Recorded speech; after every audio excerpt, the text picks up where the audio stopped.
Well, of course, no football in Victoria this year, but how are the clubs preparing for 2021? How are they getting through this? We thought we'd speak to somebody at the coalface, Blackburn coach Brendan Allen. Brendan, thanks for joining us. Thanks for having me. Well, what effect has the cancellation of football had on players and coaches such as yourself? Initially, it was the great unknown was a real mental strain on everyone. The planning for every scenario and every case, depending on the day, very, very early was really tough on players, coaches and committee. Didn't know if there was going to be a season, didn't know if there was going to be training the next week. So a lot of hours were spent in meetings and Zoom meetings such as this to try and make sure we're on the front foot and ready to go when the state government let us. And of course, we got shut down as one of the first leagues to pull the pin. So we only got one training session in as a group when we're allowed to before our season was ended. But it's been a big drain, and probably my workload, just speaking on my behalf, has been triple what it normally would be even in a normal footy season. So there's been a lot of work that's gone in that hasn't come to any fruition, unfortunately. Brendan, that sounds like the perfect footy season for me. A footy season that involves one training session. I think I'll make a comeback for that one. But seriously, tell us, now the footy season has been cancelled, not just in your league, but right across Victoria. I don't imagine, though, you're just sitting on the sidelines and doing nothing as the Blackburn senior coach. So what's your role still, even though the season is cancelled? What are you actually doing to support the players, to support the club, and to keep things happening for preparing for next year?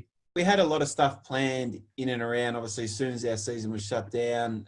From a club point of view, we wanted to try and keep things ticking along as much as possible from a community aspect, as in we're going to run an AFL Nines competition between ourselves.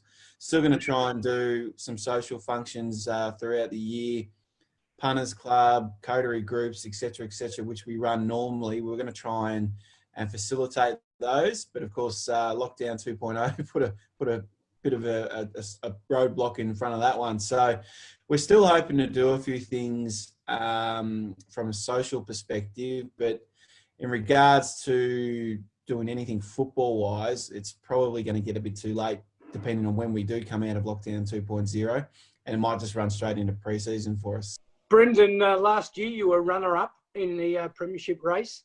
You started the season off by getting down to Lakes Entrance and taking the whole club down there to get involved with the community after the fires for a camp. You were up and running early. How did it feel after that?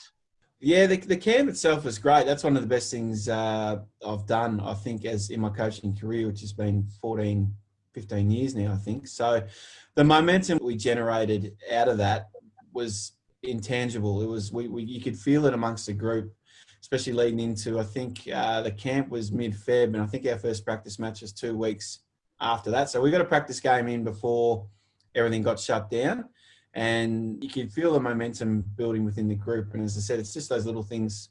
A camp like that, yes, you could do it in Melbourne. Yes, you could do it down the peninsula, but to be able to support a community like that, it's also a life experience for some of those boys of our footy club. Like, they've never been down to Lakes Entrance before, and to go through a fire-affected area, to give back to a local community like that, it sort of galvanises the club and shows what local footy is all about, to be honest.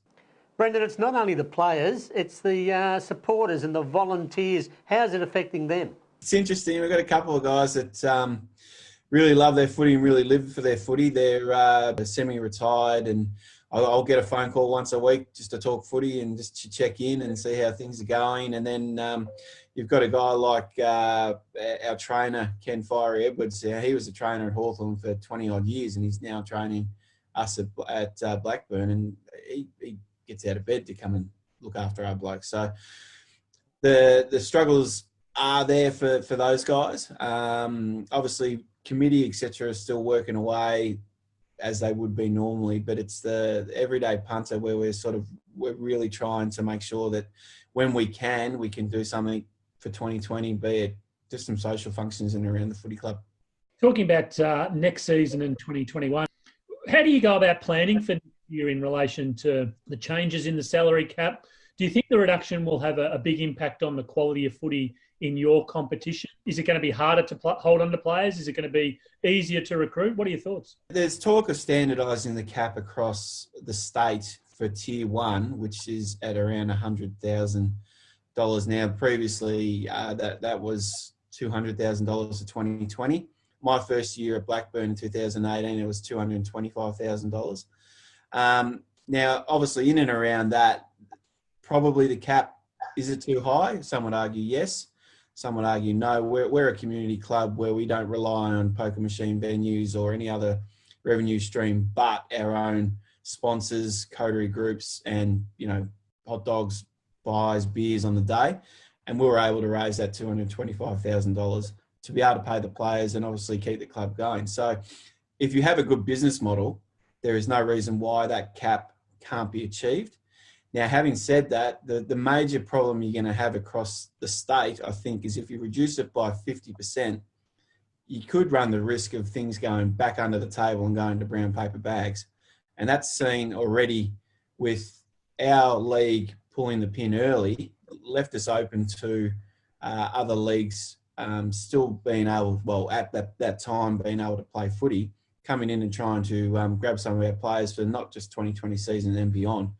And I can put my hand on the heart and say that I know some of the figures that they've been offered, and they wouldn't be in any salary cap in Victoria at $200,000. So there has to be, this could be a great point in time for AFL Victoria to reset things and really start to understand where clubs are trying to gain an advantage and try and put a stop to things and try and equalise things across the state. Brendan, are you getting much feedback from AFL Victoria or the Eastern Footy League in particular?